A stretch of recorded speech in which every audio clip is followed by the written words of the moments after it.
I want to touch Wow. really quickly before we get into this Eritrean protest and some of those details. The Yeesh. police actually It's put out a tweet craziness. the other day.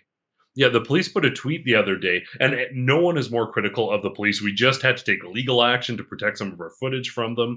So there's concerns with the Calgary police. I personally was on hand as they hauled pastors away. So you're not getting much sympathy.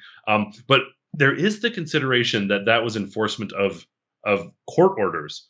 And now with the recent Mhm. arrest, not this Eritrean thing, they brought in a bunch of illegal firearms, and we're talking about prohibited, being held publicly and loaded, not responsible firearm ownership, drugs, everything, serious Right. criminals. And they basically arrested them and they were released on bail while pastors aren't. So the Mm. police actually weighed Yeah. in on this Isn't and that said that madness? that they can't do their jobs if courts are doing this. Mhm. So I've got a lot of criticism for the Calgary police, but it's interesting. You see Danielle Smith saying the rule of law will be enforced. There's not going to be selective prosecution.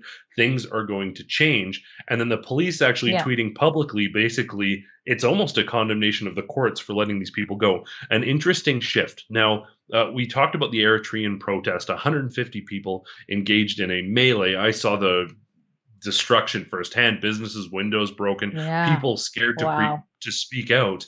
It was brutal, like the amount of businesses that Mhm. experienced damage and were screaming. Well, I went into that shop actually, that the people were filming in, and spoke to them, and they couldn't believe what was happening, but they didn't want to say anything on camera for fear that there would be Yeah. reprisal. So they are now, Yeah. there was 150 people involved in this. There is a lot of footage, and I can assure you there's security footage of the area, so they could get people's faces.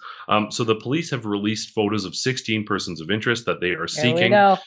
Now, I hope that this is the start, not the end, because if they basically just arrest 16 people and lay charges, no, 150 people intentionally came out and and led to a melee. So 16 charges Mhm. will not suffice. Everyone needs to be held accountable for this. Especially, we saw the Mhm. crackdown on peaceful protests taking place, not just in Calgary, but obviously right across this country.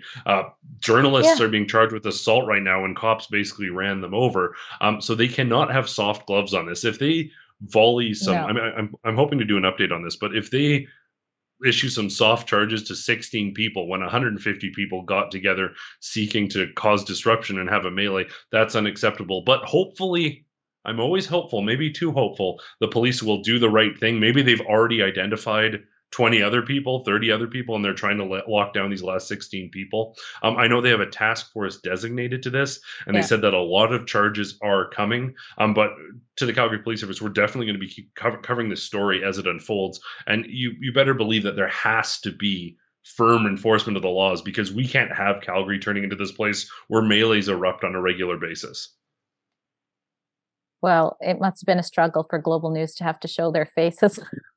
I shouldn't say that, but anyways, but yeah, no, we need to see a lot more than 16, but at least there's 16 because who knows? They could have even been softer on that. But I'm sure as you follow it, there will be more to come because, like you're saying, the businesses must be absolutely pissed about this. And that's quite scary. I mean, if you let this go by without being properly handled, there will be more. You have to Yeah. handle this tough. And thankfully, you guys have a new sheriff in town with Danielle Smith, who's saying enough is enough of this. You see that I'm thinking of Pastor Derek, Yeah. getting hauled off and arrested and things like that right away. So, and then later again when they're peacefully praying and things like that. So this is nuts, and that's very scary, very frightening. We've seen what's happened in the States with some of these more violent sort of riot style issues and things like that, and so we don't want it in Canada. No, Ugh, certainly yeah. not.